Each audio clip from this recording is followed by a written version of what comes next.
This is Ask HR Anything, where experienced HRs answer the job hunt questions you are tired of guessing about. I am Mayowa, your host. On this show, I bring HR experts to answer the job search questions that keep you up at night, like why you are not hearing back from employers, how to actually stand out in a crowded market, and what recruiters really want but won't tell you. Today, I am joined by Emmanuel Nwabueze, a talent acquisition lead who has hired across tech, finance, healthcare, and more. He has seen what gets attention and what gets you hired fast. Emmanuel, for those meeting you for the first time, give us a quick look into the kind of hiring you have done. All right. Thank you very much, Myra, for having me on the program. Like you rightly said, my name is Emmanuel Nwabueze, and I currently work as the head of recruitment department, Premium HR Solutions Limited, and I lead the recruitment team.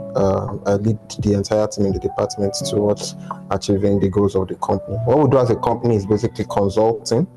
We help clients hire the right candidates for their hiring needs. We also do outsourcing. We render tax services to different companies. We render accounting solutions. We have a data school that we run that teaches people how to manage HR functions and also data science and data analytics. And this is just some of the few things that we do. My journey into recruitment began so many years ago at Dangote Refinery, where I worked there as an HR recruiter, and it's an oil and gas company, and then that was the foundation of my HR journey. Previously, I've worked in several companies like in supply and value chain logistics. I worked there in customer service, but I just knew I had to transition to HR because that was the career path and the goal for my life. So I started in Dangote Refinery then as an HR recruiter, and I learned from the HR manager and my seniors the nitty-gritty of recruitment. I was there for a while, and I moved on to Team Ace Limited. Team Ace Limited is equally a consulting firm. At Team Ace Limited, I was an HR officer, and then I grew on to become an HR analyst, recruitment analyst rather. So at at Team Ace Limited, I was helping to fill roles, both C-suite roles and blue-collar roles alike. Because it's a consulting firm and it's not streamlined to oil and gas, unlike Dangote, they have a number of clients that I work with. So ranging from financial institutions to IT services to hospitality to healthcare to FMCG and so on and so forth. I've recruited across all industries that you can think of. In fact, I have also recruited expatriates, that is people who are not Nigerians that want to work in Nigeria. And I have different methods and applications that I use to do this recruitment. That's just a brief summary about what I've done till this very moment that I now head a department in a company. Yeah, that's just my story in a nutshell. Yeah. Oh, that's nice. So let's start with the moment of truth. And this is the first question. So when you open a CV, what is the first thing your eyes goes to? And how fast do you know if it is a yes or a no? Okay, when I open a CV, the first thing I look at is experience. The truth of the matter is, in Nigeria right now, people don't have, or let me say, hiring managers or companies don't have the patience to employ somebody that does not have experience. People who are looking for jobs must have something at the back of their mind. Every company that puts out a job advert is looking for a solution provider. So if you cannot provide solutions to the problems of the company, you are not the one they are looking for. So when I get a CV, the first thing I'm looking for is your experience. And the reason why I'm looking for your experience is I want to look at what you have done in the past.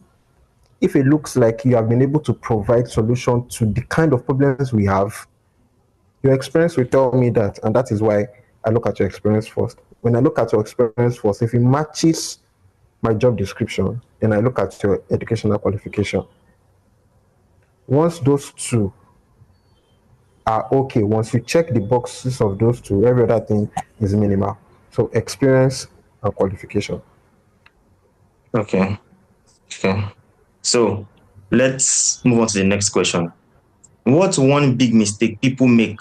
I mean, the ones that you frequently see on their CV that instantly ruin their shot, even if they are actually qualified. Okay, so this is an opportunity for me to debunk some myths Okay. that have gone on in recruitment and HR for a very long time. A lot of people looking for jobs keep spending their money to pay people to revamp their CVs for them, thinking that the reason why they are not getting jobs is because their CV does not look good enough. That is a lie. And that is the Okay. lie that a lot of people have sold to job seekers for a very long time. It is Okay. not how good looking your CV is that gets you a job. And it's not like your CVs are full of, mistakes, or you're not arranging it well, or there's an information on your CV that's preventing you from getting a job. That is not it. I know that that is this narrative that has been sold to people for a very, very long time. And you Yes. see people, youth spending a lot of money to companies to revamp their CVs just so they can call them for interview. It is not your CV that is making people not to call you for interview. Let us establish that first. Oh, good. What is making companies not to call you for interview is that you do not have the sufficient experience and educational qualification that is required.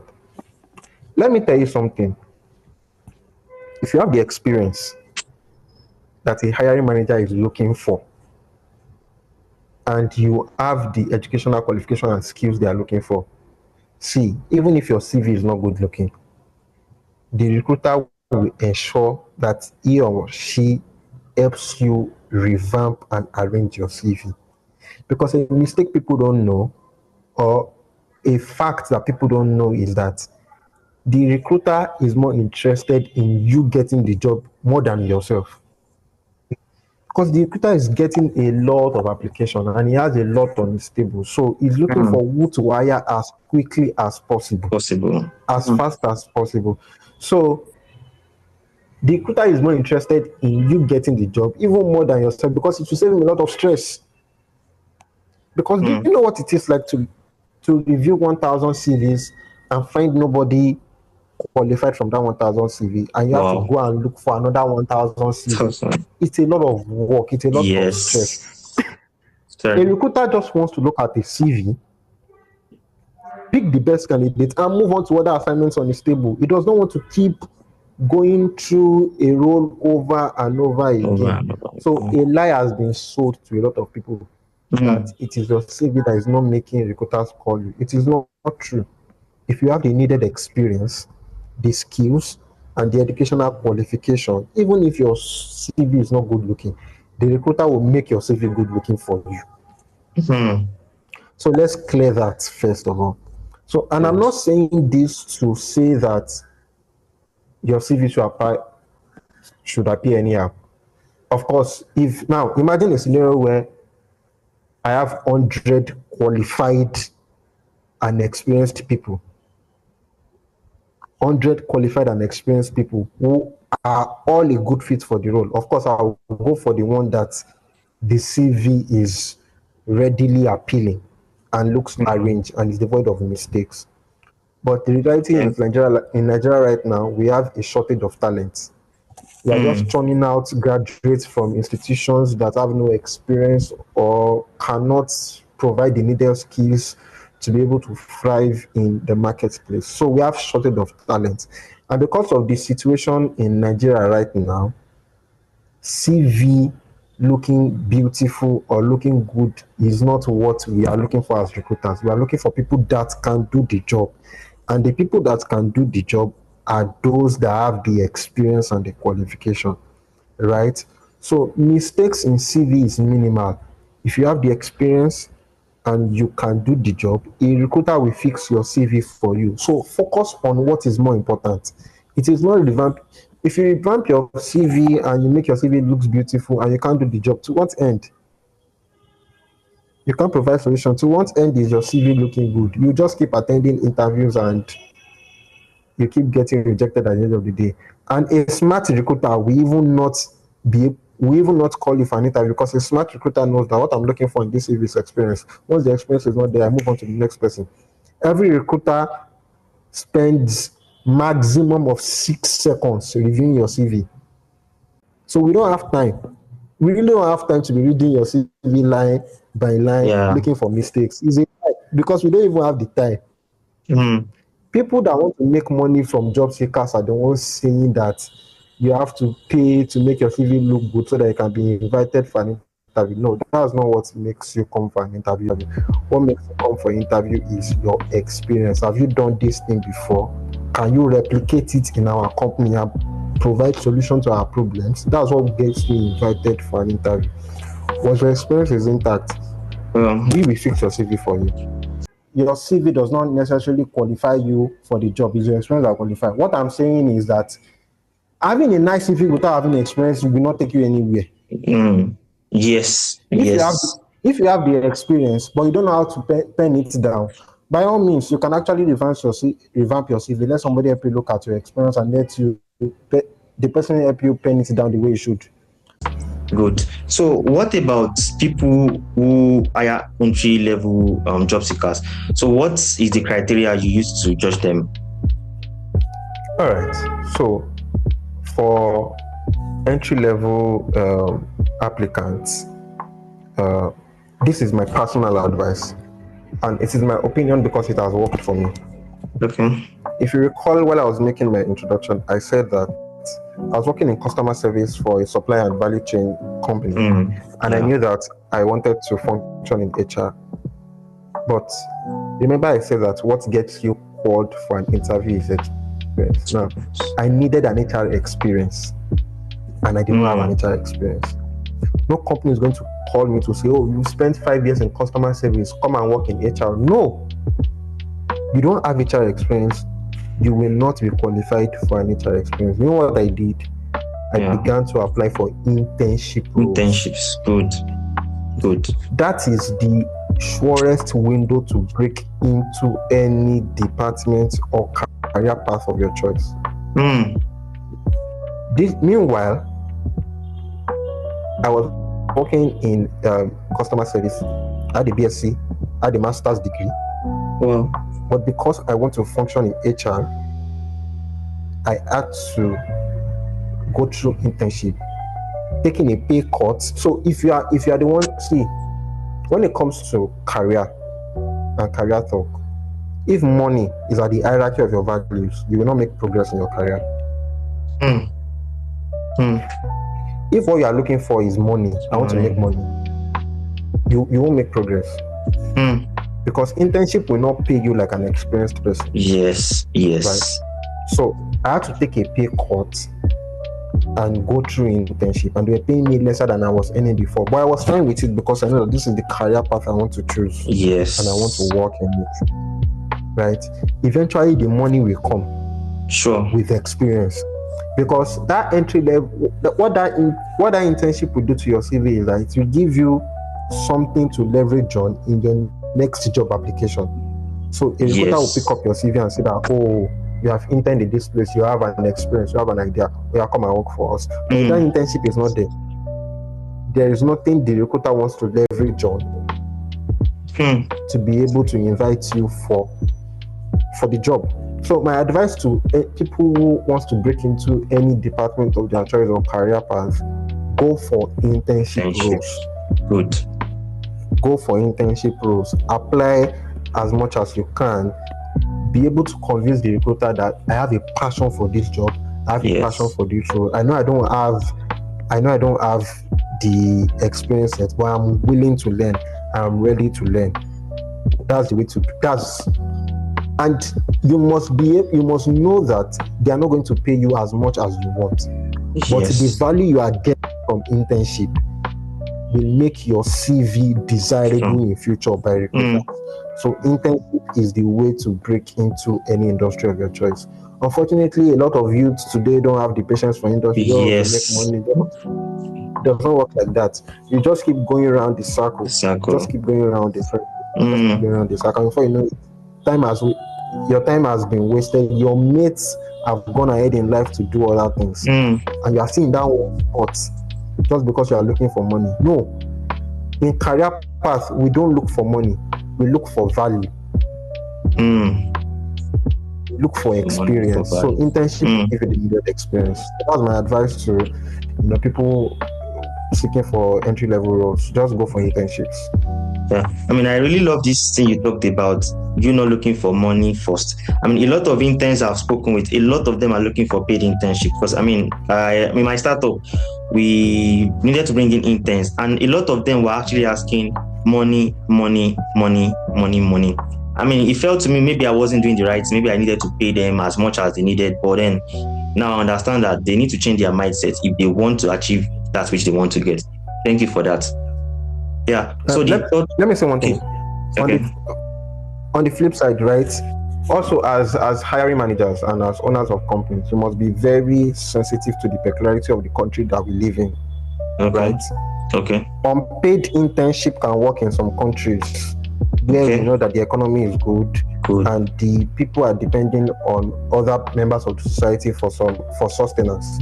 Okay. But in Nigeria, you will see a master's degree holder who wants to break into a particular department. He's all by himself, fending for himself. You may not be able to pay the industry standard, but at least be able to give them something that can bring them to work, transportation, and feed them, feeding.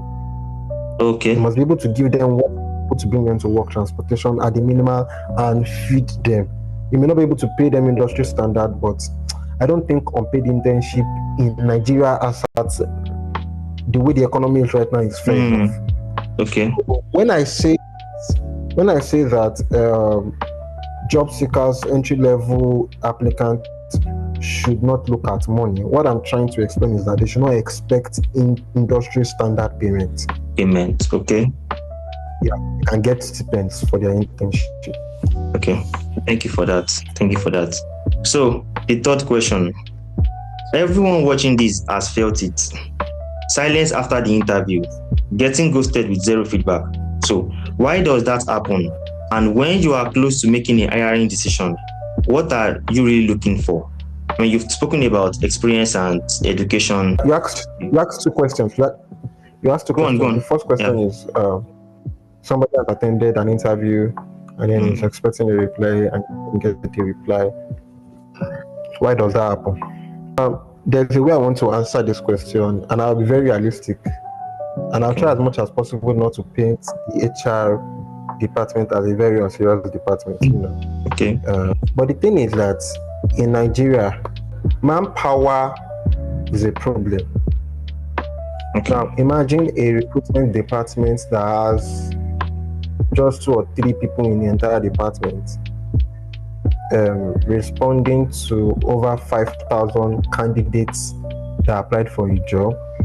And maybe out of that 5,000 candidates, maybe 500 people attended the interview, and they are going to select only one person at the end of the day. And that is just one role. And this person has 15 other roles on his or her table unattended to for that week. The time the person has to start replying every applicant one after the other that you are rejected, that time is being stolen to attend to other assignments the person has on his or her table. That's one factor. I'm not justifying it. I'm not saying it is right. Yeah. Obviously, it is wrong, but I'm giving you the reasons why that happens. Right? But this is my advice to job seekers who attended an interview without getting a feedback.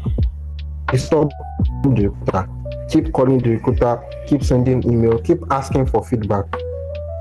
It will get to a point that the recruiter will have no choice. Do you understand? I'm not saying that this is the best practice, but because of the way work is in Nigeria right now, that is the fastest way you can get a reply. Some other people, after 1 month of not hearing from the recruiter, they already move on and assume that, I'm not selected, I move on.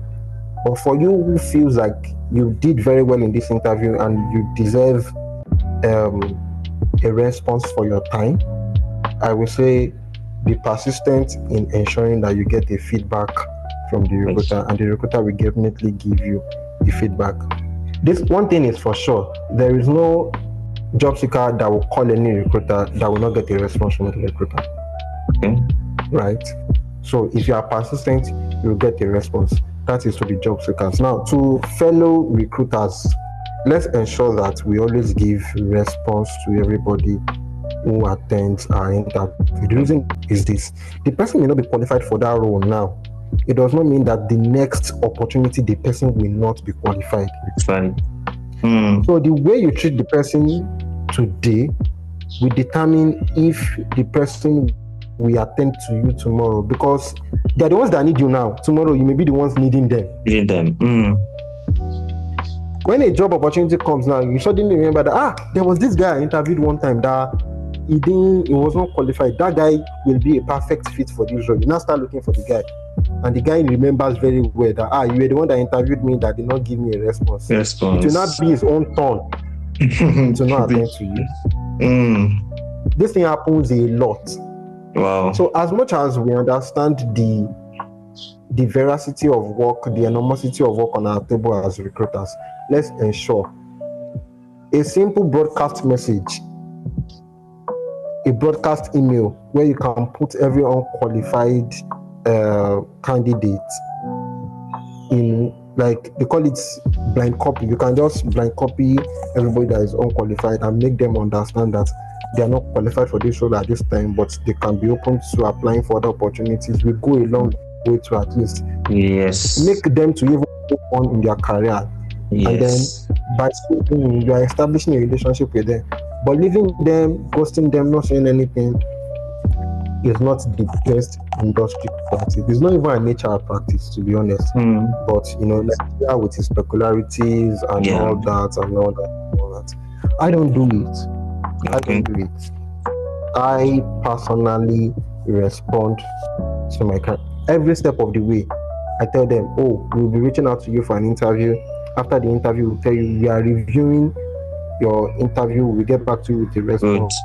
Once the response comes, I know it's difficult sending it as an HR person sitting at the other end of the table. I understand how difficult it is to tell somebody that, you no longer need your service or they have been rejected. It's very difficult, but it's our job. We'll do it in the most respectable and friendly manner. I'll tell you, you are not qualified for the role at this time. At the next opportunity, you may be qualified. Keep ensuring that you polish your skills and you position yourself to be ready for this role at the next time. It's as simple as that. It's not the best practice to ghost people, but I can understand why some recruiters do it. It's just because there's a lot of work on their table. But job seekers should also ensure to reach out to recruiters and be persistent. Definitely they'll get a feedback. That's your first question. The second question you asked is, apart from experience and education, what makes somebody stands out in an interview to ensure that person gets a job? Communication. That's number one thing. There's a way somebody communicates that I know that this person knows what they are saying. And this person knows the job. See, it's very easy to be able to spot a good fit for the role. If you're in an interview, I can tell if you are reading from a book or you are saying something that you are doing or you have done. Some people prefer for an interview like as if they want to go and write an exam, right? And they'll be reading what they'll be saying what they read. Some other people go and sit for an interview like this is what I'm doing every day. Maybe it's just to go and explain to you what I'm doing every day. And then they will come to the interview and explain to you what they are doing every day. They don't struggle with it because it's what they are doing every day. It is what they are doing every day. So they don't struggle with it. Once they start saying it, I know that this person knows the job. This is what this person is doing every day of his life. If they wake this person up in the middle of the night to say, come and do an interview, the person does not need to practice because it's just for me to say what I'm doing in the office every day. Do you understand? So the ability to convince the interviewer is one thing that we look out for. Right? You must be able to communicate it effectively also, because it's possible for you to know the job and not be able to communicate it effectively. Mm. Somebody else may not know the job like you do, but the person knows how to communicate it effectively. Yeah. Communication is key. Ability to convince the interviewer. That's one. Secondly, what we look out for is, are you up to date with industry's practice? Okay. I'll give you a practical example. I had an interview with a guy yesterday. He's a tax accountant. We are trying to recruit a tax accountant, and 2 days ago, President Tinubu signed 4 tax reform bill into law, and he's a tax accountant. And I asked him, President Tinubu signed tax reform bill into law. How many tax reform bill were there? And he said 4. That's somebody that is up to date with industry practice. Yeah. Imagine he doesn't know it. That means that, he's just doing his job. He doesn't even understand the current trend in this industry. So you must understand the current trend in your industry. There is no interview I've gone for personally that I've failed. And it's not because I prepare. It's because I want to know what's going on in HR at every point in time. I know what to do to hire an entry-level person. I know what to do to hire a CEO or a CFO or anybody within the C-suite. I know what to do, and that's because I'm keeping up with the trend of the industry. So really, what we look out for in interview is ability to communicate and convince the interviewer that you know the job, and then that you are in tune with the current trends in the industry. And number 3 is culture fit. There's such a thing as culture fit for an organization, right? Culture fit is, this person knows the job, the person communicates well, but is the person a culture? Some organizations are very particular about the appearance of the person they want to employ. So if you come to an interview, they're dressing shabbily. I've had interviews with ridiculous candidates, like ridiculous candidates. Somebody showed up in an online interview wearing singlet, those kinds of things. It shows that you are very unserious. Unserious, so yeah. An interview is slated for 2 p.m. and you are joining by 2:30. Keeping every member of the interview session waiting. Even if you know the job, that attitude, you are passing a message that, if you employ me, I'll be coming late to work. That's what you are saying. Yes. Or if you employ me, I'll be dressing anyhow to work. And is an image of the company. You are a brand of the company. The way you appear goes ahead to show what you represent. So, culture fits. We look at culture fits. We look at communication, ability to convince the hiring manager. We look at keeping in touch with industry trend. And the last thing we look at is skills. What are your skills? You know the job, but are you skillful? Can you use this application? We no longer use Excel. Can you use this software? Do you have certification, especially for tech guys?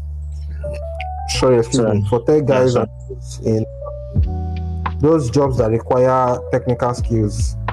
For example, for architects, can you use Revit? Can you use AutoCAD? Can you use all the softwares, all the new software? Can you use Lumion?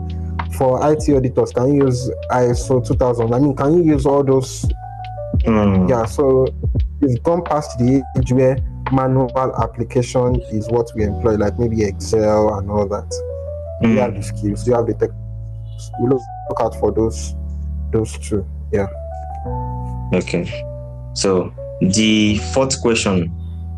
A lot of job seekers are sliding into HR's DMs or emails, but does it actually work? And if yes, what should they say that makes you actually respond? It does not work. I'll be factual with you. It does not work. See, if you are good, it's going to be the other way around. Okay. It is recruiters that look for candidates. It's not candidates that look for recruiter. There's something called headhunting. Headhunting is trying to poach someone from another company to come and join your company because you need the services of that person. Okay. Right? And this is recruiters that do it. For example, you need a relationship manager in GT Bank, and then there's one relationship manager working in First Bank that is really good. If the guy is really good and is satisfied where he is, he's not the one that will come and meet you. You're the one that will go after him. So say, please, I need a relationship manager in GT Bank. They will give you the next grade. The salary is negotiable. Please come and work for us. That's how it works. If you are good and you have the experience and you have the skills, it is we that will come after you. If you are coming after us, then maybe you are not good enough. Okay. Do you understand? Okay. If you look at my LinkedIn DM and Twitter DM, is full of please I need a job, please I need a job. Even when an opportunity comes, to be honest, I'm not even thinking about it. I'm not thinking about it because there are a lot of applications already on my table. Before I remember that somebody reached out to me a month ago. So for me, it doesn't work. Some people may get lucky. Okay. Some people may get lucky that as at the time the message came in was when the opportunity showed up. But it is very likely that when the message comes in is when the opportunity will show up. The person is currently working on an accountant role and you are an engineer and you are entering the person engineering job. The person does not have an engineering brief at the moment. When the person might have an engineering brief maybe in the next 5 months, are you willing to wait for 5 months before you get a job? It doesn't work. So what job seekers can do is go and look for job description that fits your role and apply. Okay. Going into the DMs of recruiters is a waste of time, except you are seeking for professional advice. Nice. But going into a DM of recruiters say that yes, my CV, if there's any opportunity, call me. Okay, I'm throwing this question open to everyone that is listening right now. How many times have a recruiter called you back since you dropped a CV in their DM? They will call you back.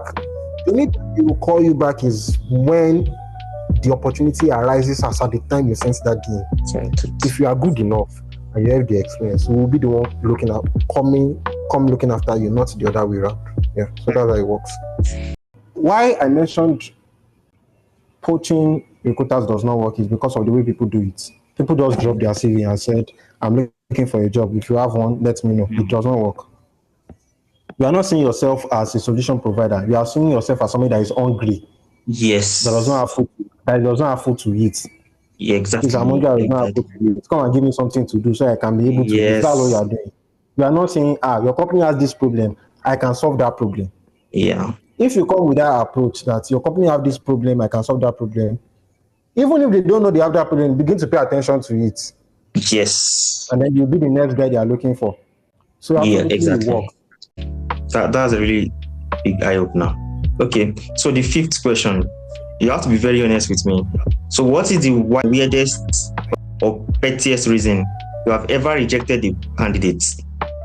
I'm trying to, because I've recruited a lot of people. Yeah. So I'm looking for the one that is the most ridiculous reason.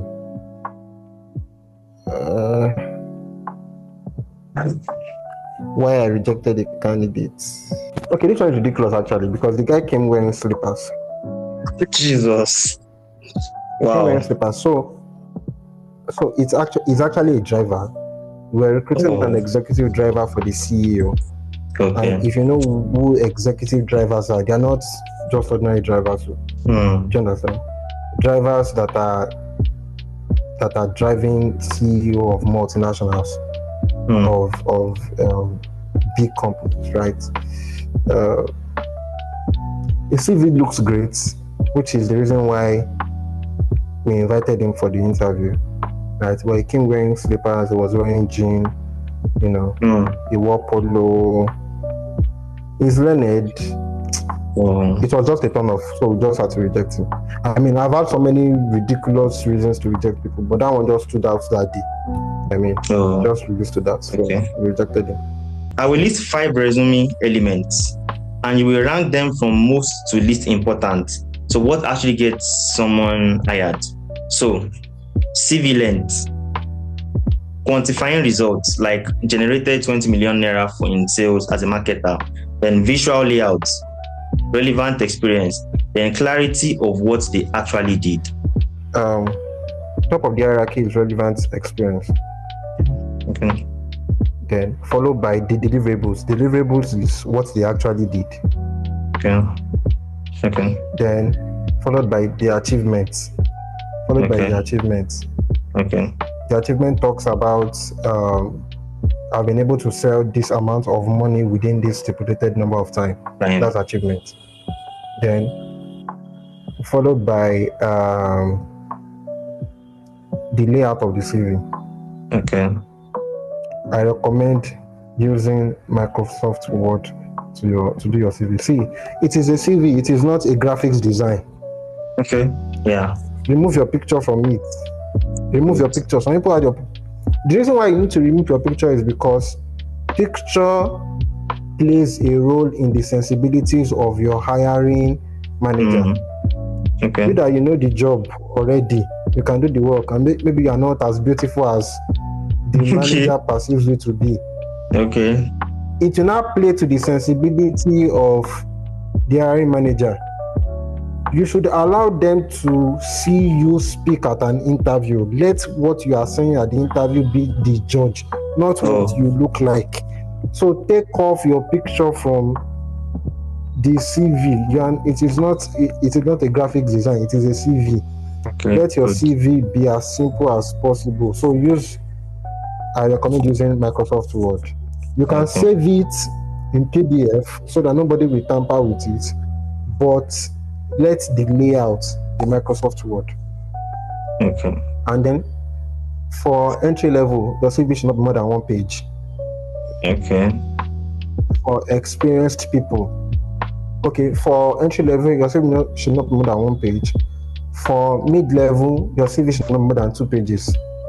For experience level, even if you are a CEO, your CV should not be more than 3 pages. 3. Okay. Thank you very much. And that's a wrap on this episode of Ask HR Anything.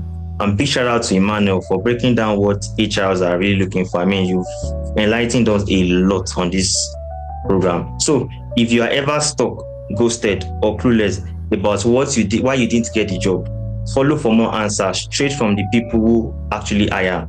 Drop your own questions in the comments. We'll bring them into the next episode. Ask HR Anything is brought and powered by Synten. Catch you next time.